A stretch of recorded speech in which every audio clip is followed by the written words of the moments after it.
What's up, ladies and gentlemen? It's Daniel here from the GeekSpeakNation channel, and I'm here to bring you my spoiler-filled review of Wonder Woman.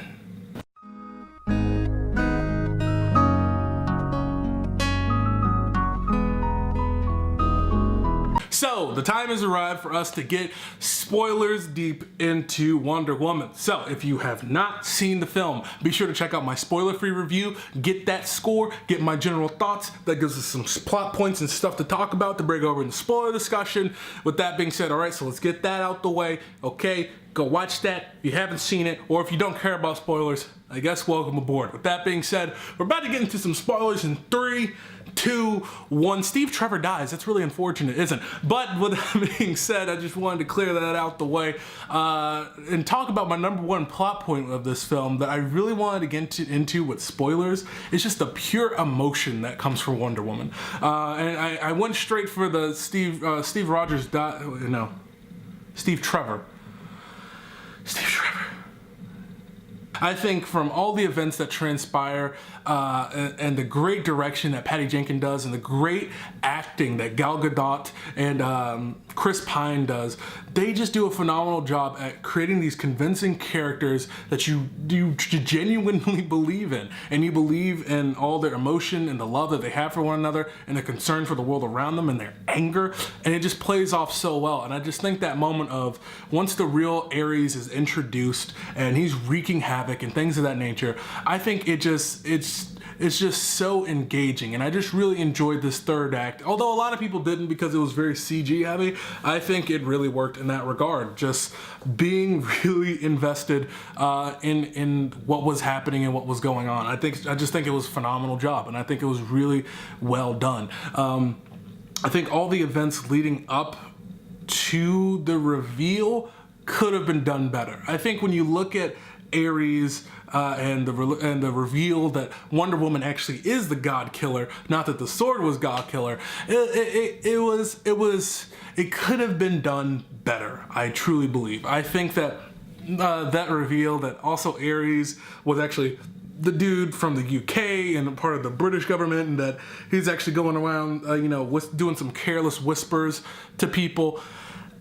I guess, it's just, you should have hinted at that more so it would have come off a lot better. And when you have that happen, then the villain that we're looking at, who's face guy, I can't remember. But when we have that going on, we're looking at this guy the entire time, then you look back at it, you're like, his scenes are so pointless because he's just a red herring. He's not actually the villain. He's just there and he just snorts smoke and gets powers. I guess it's just, I feel like he was such a waste. And a lot of people hated Dr. Poison. I didn't hate her character. I thought she was really fun and enjoyable, and I enjoyed it. She was nefarious. I liked it. She was kind of hokey, but I really enjoyed it. But with that being said, I just think that whole entire plot point of the reveal of her lineage and the reveal that Ares, Ares and her being brother and sister, and it's a family affair going on. I just think that could have been handled a lot better. And it brings up, which I brought up in my non-spoiler review, this idea that when it comes to having plot points like this and hiding lineage from someone, there was no convincing reason why this information was left out. Why? Well, it's because, okay, so Hippolytus said, and I quote, we can't tell her because Ares will find her sooner. How? How does her knowing her lineage let Ares find her sooner? I really don't understand that. I feel like that's an important tidbit that she could have known before she walked out there. Like, hey, Zeus is actually your dad, like, we did it, and then I gave birth to you. You weren't molded from clay. That seems like important information to know. That seems like something you might want to drop before someone gets on a sailboat and rows their way into World War I. With that being said, she also, at least, even if you wanted to keep things dramatic and irrational, you at least could have brought up the idea of you're God Killer, or not if you're God Killer, or you're something other than what we got. Just the fact that Ares isn't just someone who can just manipulate all of mankind, that he just has suggestion, that he's weaker, so he just has suggestion. Oh, and the fact that he can teleport. I just think there's some information and tidbits about who Ares is and what he's capable of could have been revealed, and that could have, made things a lot easier. And it's just a plot point that makes me go just like, guys, why didn't you think about this? With that being said, also, I think when it comes to Ares and the whole entire thing, I just felt like it was just kind of a missed opportunity. Another villain missed opportunity, and that's really unfortunate. And also, his powers, I don't get what these gods are capable of. So are they all capable of lightning because they're related to Zeus and the telekinesis and him being a god of war? I don't know. If they gave him the chain swords like in God of War, that would be pretty awesome. I would have geeked out if they had that. He just makes a chain sword. I would have that's pretty awesome. But besides that, it's fine.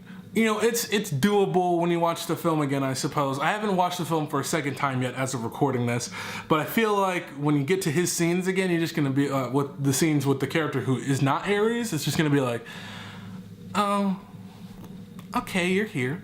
But with that being said, I still really, really enjoyed the film. I enjoyed the Themyscirans, even though they weren't in the film that much, and I felt like we could have stayed there a little bit longer and really got to know Antipe a little more. I think Robin Wright's character was really great before she died. Hopefully they'll bring her back for sequels, because I'm pretty sure she signed on to do more films, so she should be back.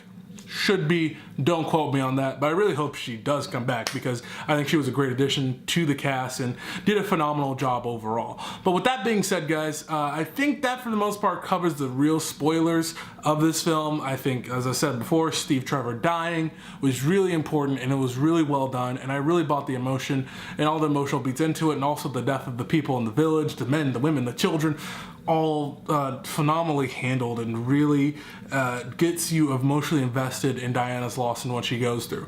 I think when you look into how this plays into the overall DC universe, I think it sets itself up very well. Like I said in my non-spoiler review, I feel like this fits perfectly into the whole entire canon. I think the color palette in and of itself, and the darkness and the harshness of the reality of the world, fits perfectly into what Batman v Superman, Man of Steel, and Suicide Squad is, but at the same time it has an element that all these things are lacking, and that's hope. Pure, genuine hope, not one that hope as a concept that's talked about as a symbol or talked about in length throughout these films like Batman v Superman and Man of Steel, but it's never actually shown.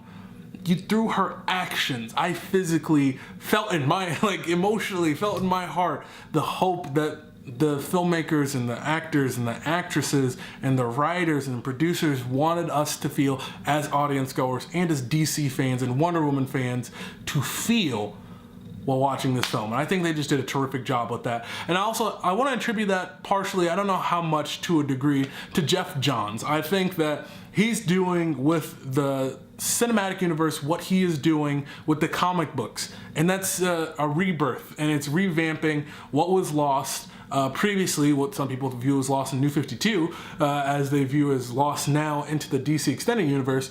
And that's hope. And I know I talk about it a lot in these reviews about Wonder Woman, but it is an important and key factor to these films and understanding it and getting involved with it. And it doesn't come off cheesy or hokey. It just feels true to form, and it feels honest. And that's the best thing I can honestly say about Wonder Woman.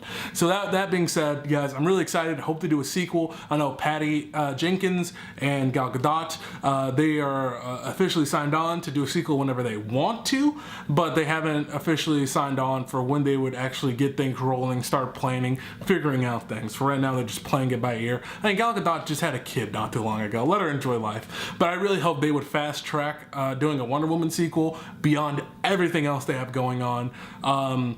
That's not solo films or things of that nature, but like a Man of Steel 2, I can do without that. I can do without a Justice League Dark for now. Just a Shazam, a Black Adam with The Rock, I don't care, that can wait. I really want to see a Wonder Woman sequel, because I feel like there's so much to do with the mythology and so much to do that can push the genre and the story forward, and also this universe forward. So with that being said, guys, let me know what you think about these spoilery thoughts that we got going on. I want to hear yours about some specific plot points in the comment sections down below. Did you love it? Did you hate it? What are some things that really irked your nerves, or what are some things you just really loved about this movie? Let me know in the comment sections down below. And with that, ladies and gentlemen, if you liked my spoiler-filled review, hit that like button. And if you're new here, maybe subscribe. With that, ladies and gentlemen, I've been Daniel, and don't forget to get geeky.